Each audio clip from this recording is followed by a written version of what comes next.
My name's Ryan Jarrett. I'm from Northern Ontario. I've dealt with addictions just through my family, extended family and friends, revived half my brothers and friends and many patients around Ottawa, and I'm happy to every time. How many people here have ever taken any opioids? Whether surgery, wisdom teeth out? Yep, right on. How many people here have had surgery and been put unconscious? All right, you've all been overdosed, except good overdoses are done in the hospitals on the surgery flatbeds there. And that's the way fentanyl was intended to be used. Anyone given birth and had an epidural? That's fentanyl as well. Very, very tiny amounts. Now, problem right now is that a lot of our street drugs, not just fentanyl, even the Percocets, things that look like alprazolam, everything has been contaminated. So we're seeing overdoses all the time. And who's at risk of overdosing? Everyone. You, me, friends, family, our coworkers, everybody in our community, it can happen. And one of the main things to always remember, 96% of overdoses are accidental. Now, John, you got to a really close point, and that was why with addiction people push that limit. And that's the limit where there's no physical or mental pain. And that's 2 breaths per minute. That's pretty hard to do, even if you're sober. So if you ever see someone and you have any suspicion that they've overdosed or are about to, have your Narcan ready. Now, the wonderful thing about Narcan, it can't do any harm. If someone has no opioids in their body, then all they get is a moisturized nasal passage. Free neti pot treatment. There you go. But if they do have some opioid in their system, you're giving them another chance. It's another chance for, it could be a child, there's accidents, works on dogs and cats. Another chance for anybody at the workplace, new Canadian, old Canadian, anybody you love or you don't even know yet. This is another chance. It's a little piece of forgiveness. And there's no limit to how many chances you need. So if ever you do need to, in an emergency first aid situation, very easy, get someone to go call 911 or put them on speakerphone. Peel open your package and put that point up the nose. That's it. Now, some people, this works instantly. I would say generally your older people, can be young people as well, depending how much they've taken. Everyone has different amounts of tolerance. Myself, I had a very odd liver condition, hospitalized. They gave me only 0.5 milligram of morphine, and I stopped breathing. Now, there's people I know who take 2,000 milligrams a day and have no problem. Everybody's body is different, and the judgment's not our part, especially working in the healthcare field. I've seen everything after 20 years. Well, actually, I'd like to think I have, but every week it's never the same week. So the main thing, your 911, getting help, give naloxone.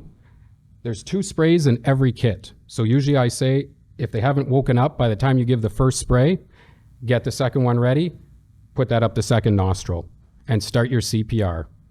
If it was something else, if they just had low blood pressure, if they did have a heart attack, again, all you've done is moisturize the nasal passage, you've inserted this into your CPR and first aid, and you'd go straight to chest compressions. So if you pass out, you still have 8 to 10 minutes of oxygen or more in your blood. So main thing again, getting that blood flowing, oxygen to the vital organs, and luckily it's gonna just move that little bit of naloxone from the nose up into the brain and lungs, and you got somebody back. And that's all the paramedics ask for. That's all anybody would ask for, is just that little chance. And I can honestly tell you, I've had people go on, finish their masters, finish teaching, they have businesses, they've got their families back together, they've taken care of neighbors, loved ones, parents. There's no limit with this little gift here. With the odd part too with addiction and overdoses, specifically in the Ottawa area, 70% of overdoses are people who have fully employed jobs and a house or a home. What makes the news? Usually the downtown byword events. So when you start to think 70%, that's far less ambulance rides because people get brought in by family or friends. And I mean, it's an expensive habit. So it's people with jobs who are working, which means it's everywhere in Ottawa. It's in the West End, the South End, out in Orleans, East End. It's everywhere in Canada, everywhere in the world. We're seeing this. So for anybody who does want to just have that with your first aid kit, I usually say keep it with your spare tire. It's good to minus 40. Takes about a minute or so to warm up in your winter jacket if it is that cold. It's good up to plus 40. We know that from the construction crews. And construction crews have been amazing for helping us. I mean, hardworking people, they have pain issues from working so hard, all that heavy equipment. 1 in 3 overdoses in Ottawa area and almost all of Ontario are people related with construction work. And they work, 6 a.m. to 6 p.m. They don't have a family doctor because I bet you most people in this room don't have a family doctor.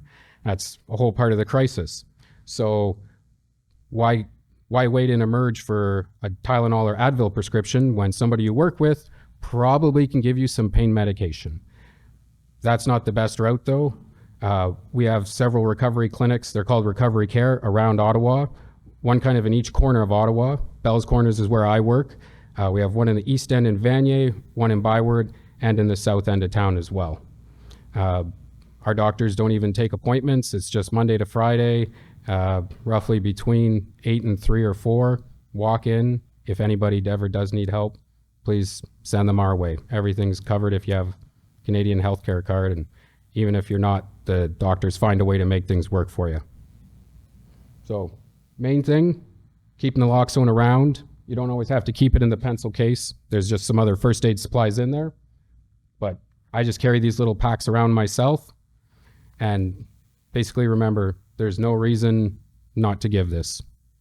That's why we're giving it to you. I'm going to walk up and down. Oh, thanks. But yes, John. So it hasn't been seen for a while, but in large numbers. But marijuana, anything that comes out from outside the government could be contaminated. So a lot of times when somebody, whoever the dealer is, they're in their basement and they got a little table and they got a pile of cocaine, they got a pile of meth, they got a pile of fentanyl, and there could be a pile of marijuana. Everything's being sold for as cheap as it can these days. It's somebody's way of life and living. And whoever is doing these mixings and putting them into bags and whatnot, I'm serious about the piles. So what if someone opens the door? What if the person mixing things is high themselves, which is likely the case? And the person who got this, they didn't make the fentanyl. It came in from overseas. So we don't know if it's fentanyl. We don't know if it's carfentanil. There's over 30 types of fentanyl. Now, fentanyl is 100 times stronger than morphine. These carfentanil and other analogs are 100 times stronger than fentanyl. This is what was made originally just for sedating rhinoceroses, elephants, and hippos, not intended for human use. And that's why when these accidents happen, when there's contamination, that's why these accidents and deaths happen so quick. Now, I was going to say as well, for the things that look real, so organized crime has little presses to make tablets that look just like real Percocets or morphines and things. And a lot of times they're only half of what they say they are, and sometimes they're none of what they say they are. And especially right now, fentanyl almost always has an animal sedative in there. And that makes it so much harder for the naloxone to do its work. And that's why people pass out so quick in these events. So that's why usually having more than one dose around or getting somebody else to bring a dose for you will help in this situation. Now the numbers, we were making great progress before the pandemic. We were around 5,000. Numbers were coming down of how many deaths per year, but in the last couple of years, we have steadily been climbing. We were at 6,000 deaths 2 years ago, and we were over 7,500 deaths last year. So it's something that people have been using to cope with all the stresses post-pandemic, finding jobs, inflation, school stresses. There's always something there. Now, thanks, John. I was going to say, I usually leave a stash, so to say, in one of the corners here, either there or at the entrance. Naloxone kits are free. That's the best part. And again, they're safe for storage, but they do have an expiry date. So just on the back, these are good till March 2026.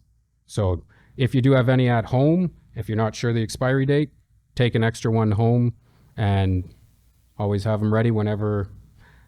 Now, I was going to say as well, you can call our pharmacy if you ever do have any questions. Privacy is always part of the Healthcare Act. So I know I'm over my time. Thank you. You guys are awesome. Thank you.